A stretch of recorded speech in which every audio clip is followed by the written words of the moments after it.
Hello, friends, and welcome to Finding Om, a podcast about life, spirituality, and mental well being.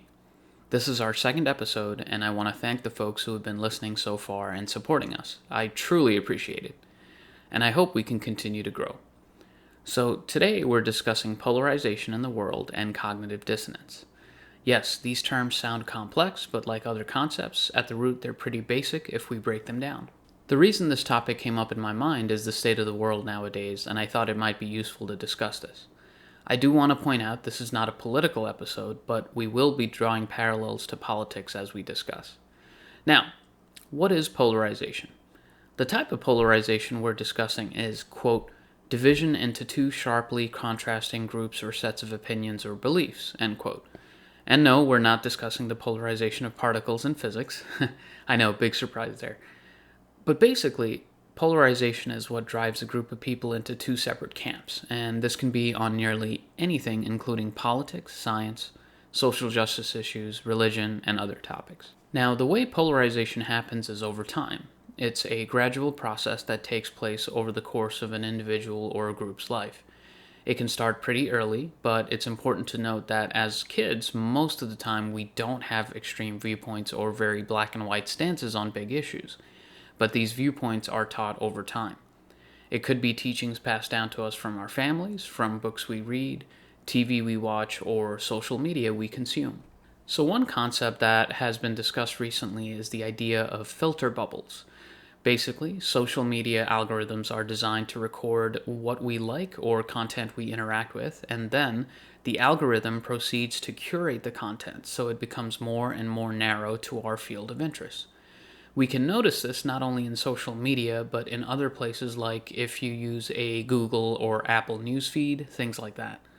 In an effort to bring us news, ads, and other media more relevant to our interests, the process leads us to become more narrow in the content we're consuming. Now, ordinarily, if we're, let's say, shopping for hats, this might be a convenient thing. If I'm in the market for a fedora, getting more information about the different types of fedoras is good. Are there different types of fedoras? I actually have no idea. Anyway, that's a benign example, but the curation of content can sometimes be problematic in other areas. This is where polarization comes in. The obvious examples are in politics and social justice, both of which have been central in the news these days. As our content in these areas get more and more curated, our repertoire or stock of ideas or beliefs becomes more narrow. And polarization in these areas can impact other things. For instance, this was shown by a study done by Cass Sunstein, Tali Shiro, and other colleagues, where they tested participants in categorizing geometric shapes. And part of the task for the people in the study was to ask for advice from others. So, a very non-political task. However, they found that folks in the study tended to seek advice from people who held similar political views to them. And they were basing that person's competence in categorizing geometric shapes based on their political views rather than anything else. Obviously, this is a small example, but it's an interesting data point nonetheless. Another interesting study in the realm of politics was done by William Brady and colleagues who tested political messages on Twitter, trying to find which ones are more likely to be shared. They looked at tweets from the 2016 election, specifically those from the presidential, Senate, and House of Representatives candidates, and they found that tweets with more emotive and moral words were more likely to be tweeted and retweeted, and voters responded more to words showing moral outrage. So we can argue that these tweets are more polarizing on either side of the aisle, and they serve to solidify existing viewpoints further. So let's say we have person A who is a staunch liberal, their Twitter feed will be more curated to be along their personal viewpoints. Same for the other side. Now, this type of polarization can be seen in a lot of areas. Obviously, politics like elections of candidates, social justice issues like minority rights, and of course most recently seems to be the division between folks who are pro-vaccine or anti-vaccine. Polarization also implies a binary choice. It's either this or that, positive or negative, black or white, and it implies that there is no moderate viewpoint in the discussion. And we can see this in the political environment as candidates drive more and more to appeal to a given base, which may be more extreme rather than the moderate viewpoints. In fact, it's hard to think of any moderate political candidate who's won a major election recently. It's a strange concept because we're taught as kids that life is about compromise, sharing, and understanding. Educators try to teach us this starting as early as preschool and kindergarten, but it gets lost along the way to polarization. So, why is this so important and why is this on my mind? Well, it worries me that we're becoming more and more entrenched in our individual viewpoints on almost every topic, and that we can't seem to engage in any debate or logical discourse these days without the discussion becoming intensely emotional and just crumbling completely. Nowadays, there's also a lot of othering that happens, which is folks in one camp will regard the individuals in the other camp as the others, and they feel like they have nothing in common. And none of us are immune to this. It's certainly happened to me, and I'm sure you've noticed some of that othering happening in your life as well. Now, before we were talking about tweets becoming more emotive and attention grabbing, people responding to tweets expressing moral outrage, of course, these tweets being more extreme or polarized. And tweets that are more extreme will also put people on the other side on the defensive. Now, let's boil this down to a simple concept. Let's say that you're at a get together and you're talking about, I don't know, how delicious milkshakes are. And let's say somebody comes out of the woodworks at the party and starts to completely hassle you, saying, "Oh my God, I can't believe you would say that. The amount of sugar in milkshakes is disgusting. You should be ashamed of yourself. You're going to get diabetes and heart disease. And, I think there's something seriously wrong with you if you like milkshakes."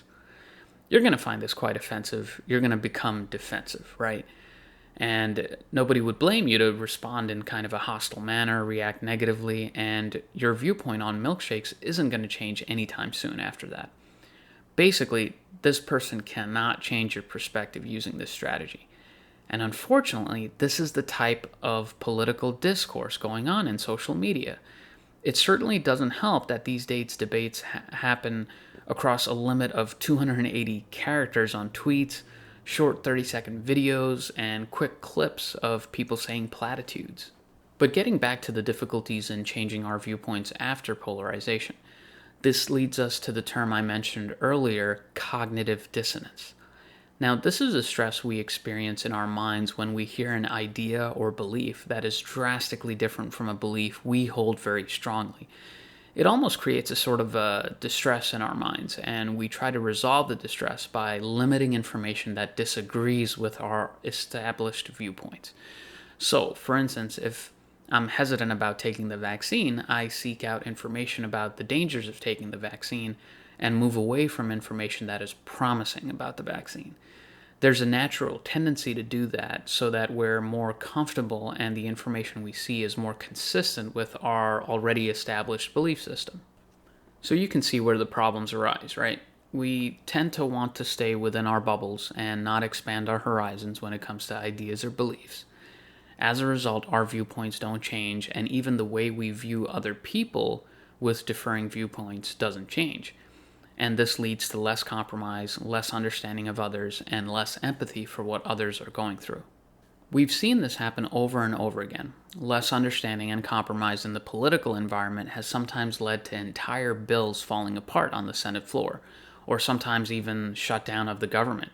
Such a lack of compromise that the system becomes paralyzed. Whereas if we had more understanding, things might be a little bit different. An example within social justice that comes up is Colin Kaepernick kneeling during the national anthem at a football game. There was one side that was so morally outraged by the action itself and felt like it was an action that disrespected the country and the flag.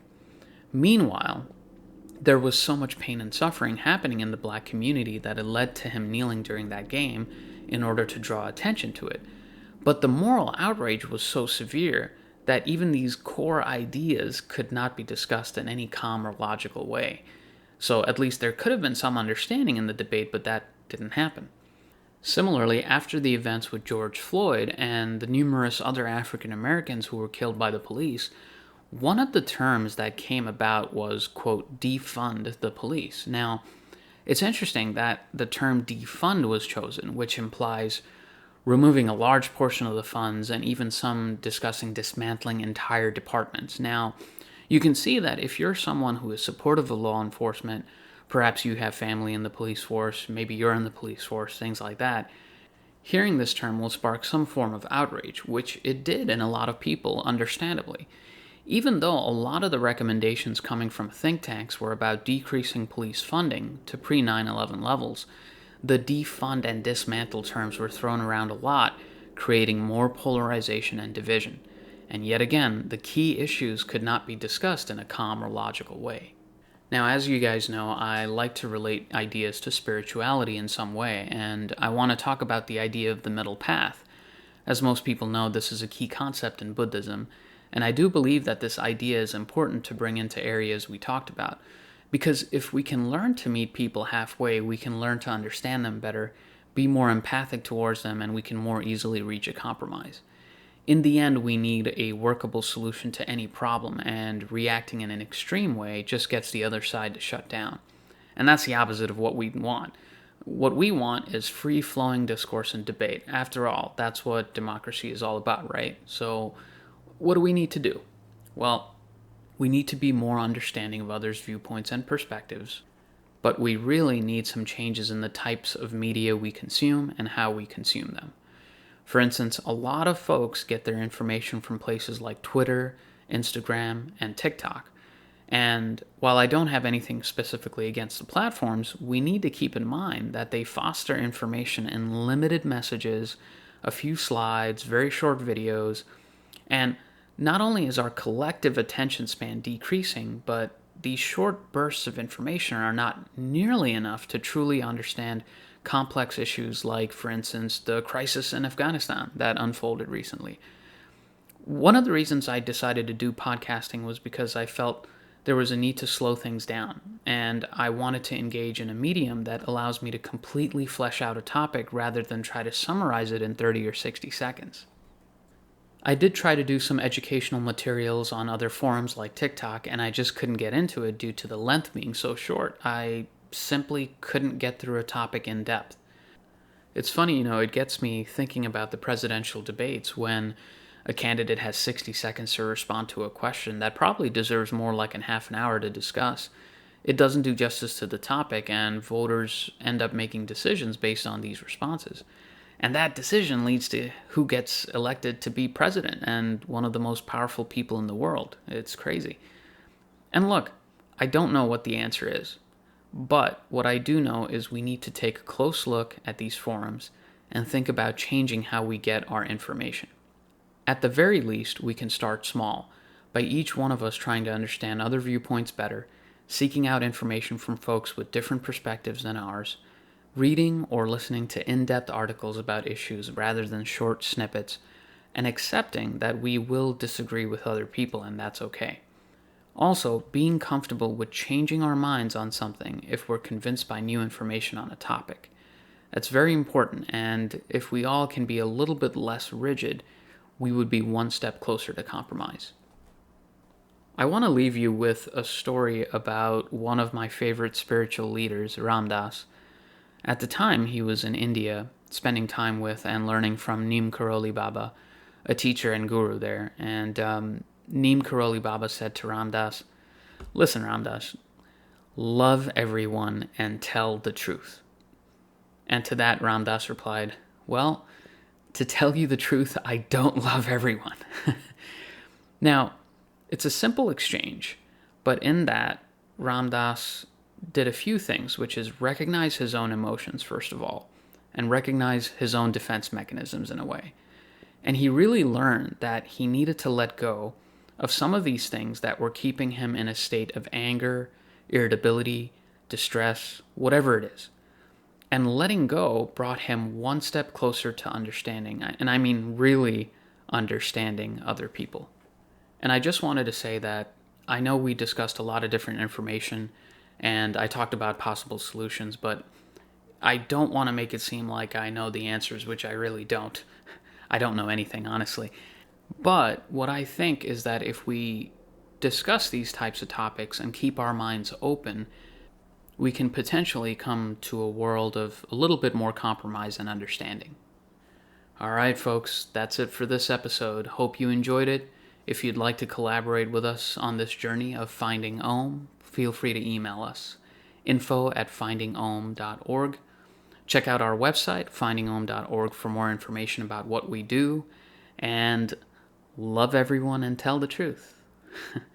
As always, thank you for listening, and till next time, friends.